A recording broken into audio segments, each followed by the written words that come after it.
Yeah. We are still in the Wi-Fi.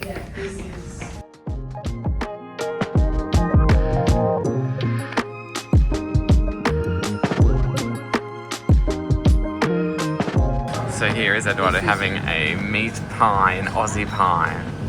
Enjoy. 9 out of 10. Alright, so it's time for dessert at the Phillip Island Bakery, and we're going to have a Lamington. An 8 out of 10.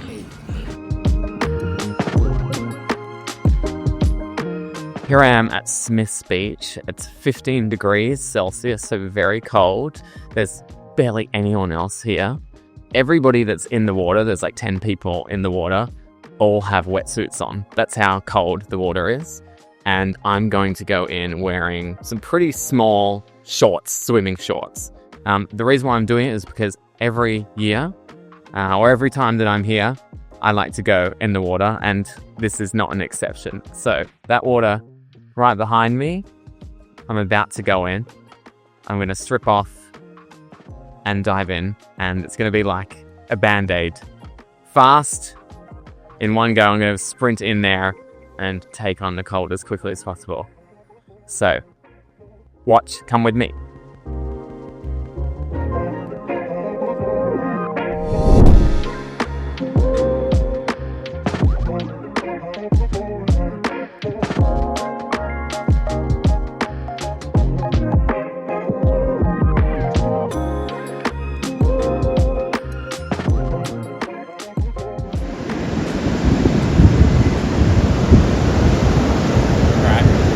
Go in? No, I'm going to do it really quickly. Go for it! Okay.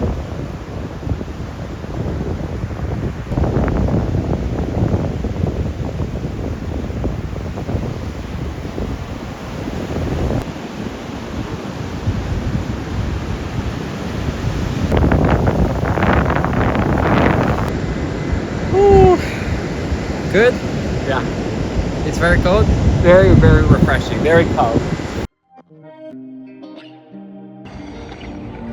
My second last run before the big day. Today is the timed run, so it's 45 minutes, nice and slow.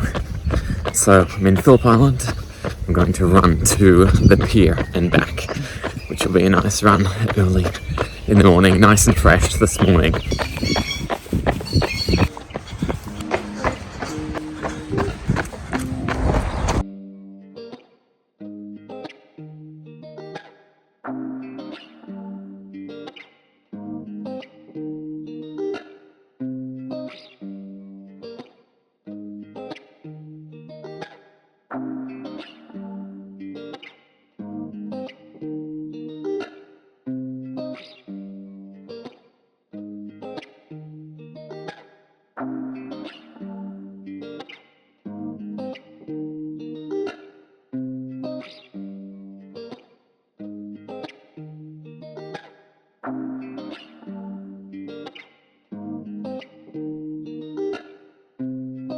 So when I was thinking about what am I going to do the week leading up to the Melbourne Marathon, I thought I'm going to come here to Phillip Island. This is the place where I like to relax the most. This is somewhere where I actually grew up as a kid, and there's a lot of history in this room. So this house was actually built in 1976. My grandparents built it themselves, and it's going to be celebrating 50 years next year in 2026. So there's a lot of history in this particular property. My grandparents were married in 1954, and then 22 years later, they built this. And it's very much something that stayed in the family the whole time. And I remember coming here a lot when I was younger, and going to the beach, being here with my grandparents. And there is this sense of when you cross the bridge from, the mainland to Phillip Island, that you're almost leaving all of the chaos and all of your stresses and worries that you have on the other side of the bridge. Almost, I think, my entire family agree that when you drive over the bridge, you almost have a bit of a exhale and you're suddenly a lot more relaxed. And so I thought there's no better place for me to relax rest up and get ready for the Melbourne Marathon then here in Phillip Island. So my grandpa built this himself, and then when he and my grandma passed away, it was given to my mum and her siblings. They decided to sell it, but at the time of selling it, they were not successful in doing so. It wasn't the right market to sell properties here in Phillip Island. And so I got together with my sister and we decided that we wanted to keep it in the family. And so we went 50-50 in buying this property. It looks very different now than what it was when we grew up. My sister has actually done an incredible job repainting, making everything look amazing, new couches, new furniture, everything looks really nice. And I've been watching through WhatsApp messages. Obviously, I'm not here in Australia very often, so my sister and my family have been doing all the work. I have been contributing financially, but I have not done any of the heavy lifting. So I've been able to come here this week and enjoy all of the hard work that my family's been doing. So not only is there a lot of history in this house, but there's a lot of history in Phillip Island generally in my family. So my gran and grandpa actually met at Malden House in Phillip Island many years ago, decades and decades and decades ago. That's where they first met. And so Phillip Island really means something to my family. There's a lot of history here. One of the most memorable moments that I have here is when I was very young little redhead boy, having a great time at Phillip Island. Nature called. I had to go to the bathroom. Went to the bathroom. For some reason, I locked the door. We had one of those locks where it's a latch where you have to lift it up and put the lock in the actual door.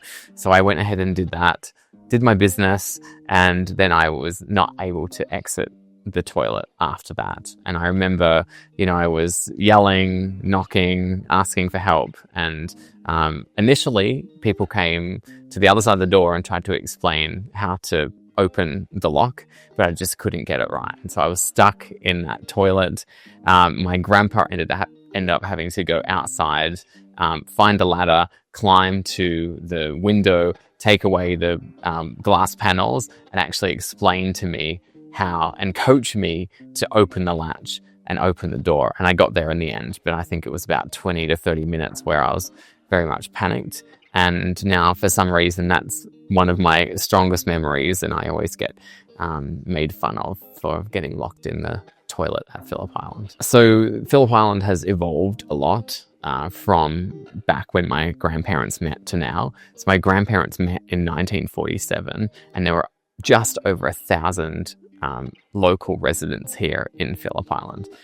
That's changed quite a lot. So when they built the house in 1976, there was 2,300 people that lived here. So it had doubled in that time. More recently, it has gotten even more popular. So when I was born in 1986, the population had grown to 3,000. So still not a lot of people. And then if you fast forward to today, we're talking about 14,000 people. My grandma used to always laugh and say, particularly during Christmas, because when I say 14,000 people live here right now, they're local residents. But what happens during Christmas time is everybody comes here for their holidays. So my grandma used to always say it's a wonder the island doesn't sink during Christmas time, because there was such an influx of tourists coming in to spend Christmas time here. So nowadays there's 14,000 people that live here permanently, but actually during the Christmas holidays it goes up to about 40,000. So every Christmas it's almost 3 times the amount of people that live here are actually here for their holidays.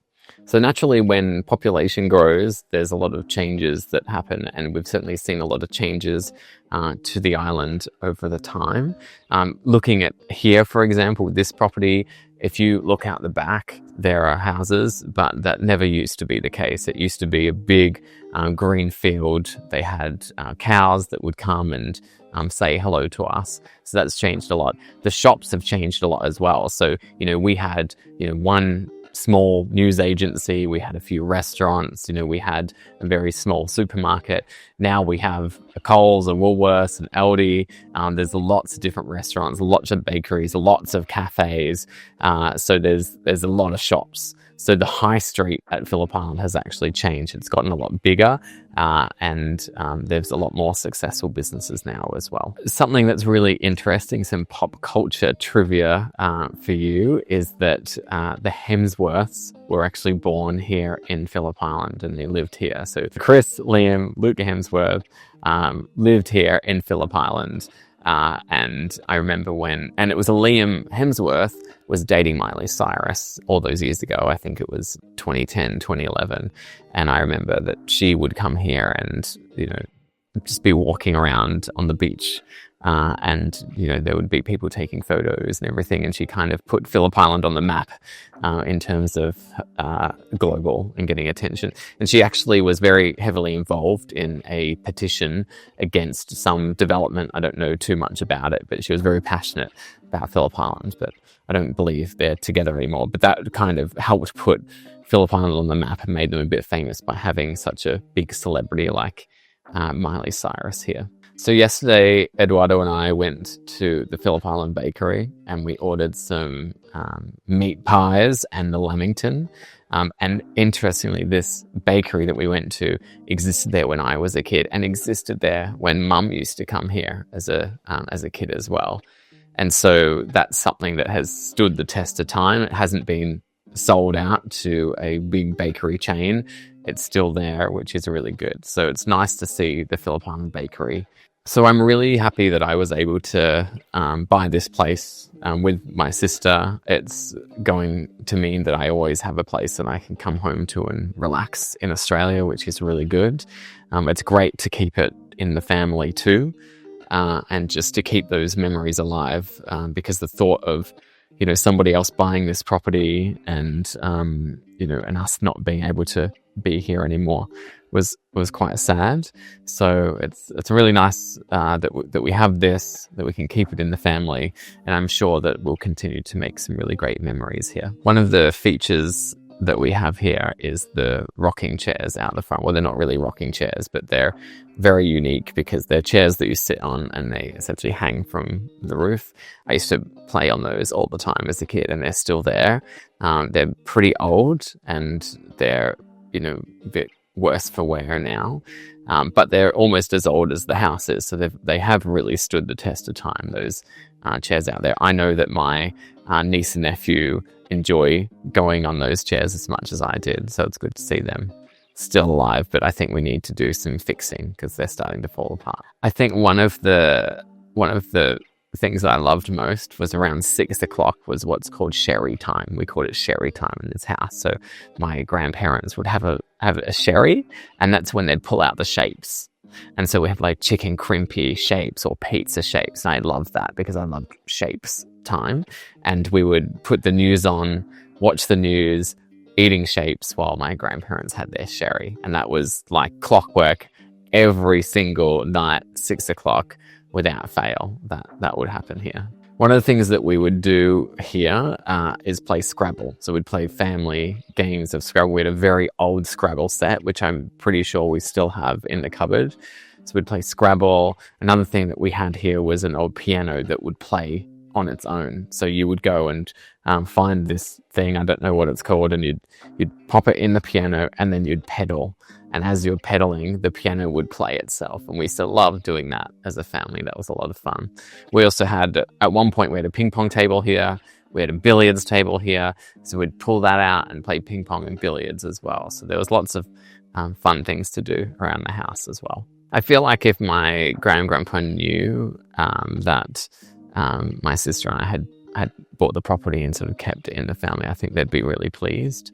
I think they'd be really interested to see what we've done. We've really modernized it, and I say we, but I really say Emma and the rest of the family have worked really hard to modernize this place. I think they'd be really happy with how it's looking. We have made a real effort to hold on to some things that we knew were really important to them. So we've got some paintings up, we've got some of the plates and kitchenware and things. We've held on to some of those. We've got the chairs that I mentioned. We've still got those as well. So we've got a really nice mix of updates that we've done to the property and new furniture that have come in, but we've held on to things that were really important to give it its a nod to the history of the property as well. I think one of the things I love about having this house is because I'll always have somewhere to stay when I'm back here in Australia that's like really relaxing. I don't know where I'm going to retire or where I'm going to live. You know, I've lived in Australia, I've lived in the UK, I've lived in Brazil. I don't know where is next for me, but you know, there is comfort in knowing that I'll always be able to stay here if I want, you know, a relaxing couple of weeks. You know, if I'm needing a bit of a break, this is the perfect place to come to. It's so quiet and relaxing here, and there's no better place to kind of switch off and unwind. One of the things that we love doing on the island is going to the nobbies. We loved going to the penguin parade. Love going to see the koalas as well. Love going to the beach. And so all of those things I'm doing while I'm on this trip as well. So in addition to sort of like relaxing, gearing up for the marathon, making sure I'm eating a lot and preparing for that, I am going to be experiencing Phillip Island at its best as well, to go and do a lot of those things I just loved doing as a kid. Very nostalgic, yeah. It feels very nostalgic being here and doing all the things I loved doing as a kid, for sure.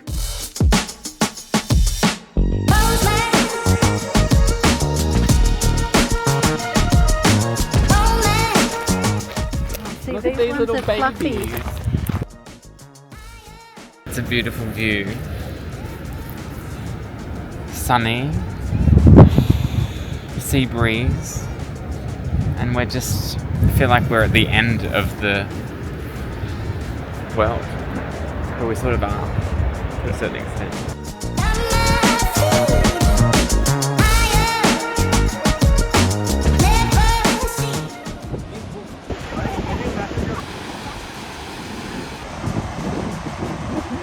While Jenna and Albie are at Bealey in London, we're in Australia, about to see some penguins. Phillip Island.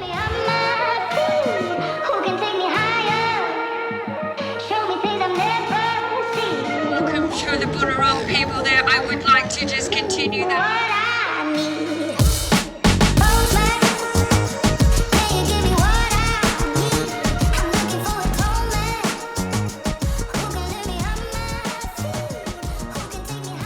Strategy on how to have that content in small bite-sized moments across all of our social. And for me, how many days is a koala pregnant for? days? Or weeks, or months. But this is 6 weeks. 35. Almost there. There.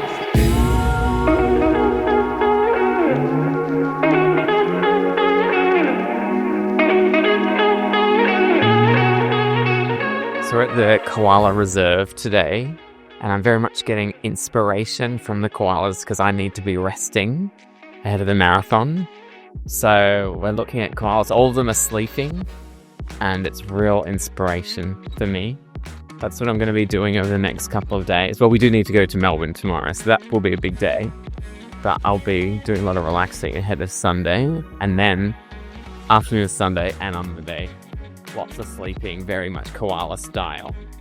So this is David's special gnocchi, chicken and avocado. Oh no, he doesn't like it. This is a bit strange. We're at Red Rocks Beach, which is the beach that is closest to our holiday house. Spent countless amount of days with the family here. It's a pretty quiet beach, so you would have seen I went swimming at Smith's Beach. That can get really busy during summertime.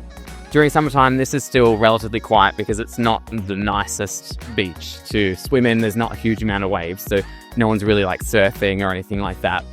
It's not one of the most famous beaches on the island, but for that reason, whenever we would come here, we'd often have the whole beach to ourselves, which is really nice. So the tide's actually in a bit. What we used to do when we were younger, when the tide was out, we would run around and look under rocks, and there'd be little crabs underneath, so you collect all the crabs and bring them up to the shore and then play with them, which is, on reflection, pretty cruel, but that's what we did as kids. So that was a lot of fun. Very windy here. Not ideal beach conditions today, but still beautiful nonetheless.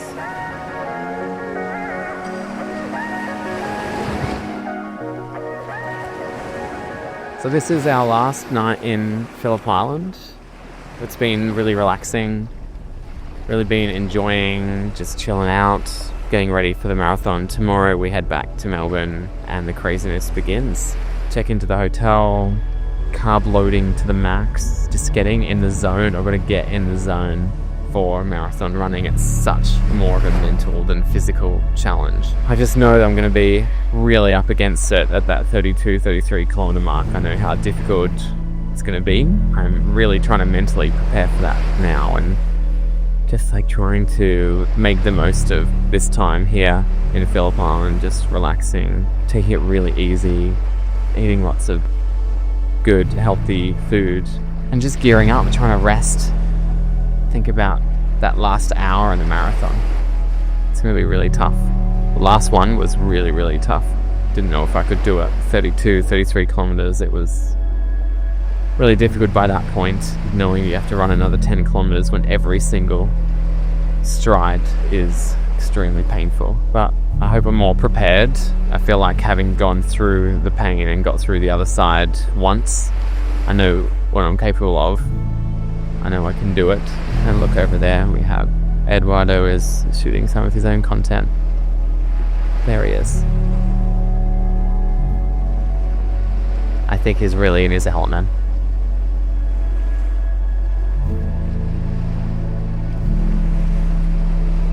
It's funny because having grown up here at Phillip Island, this beach is just an all beach for me.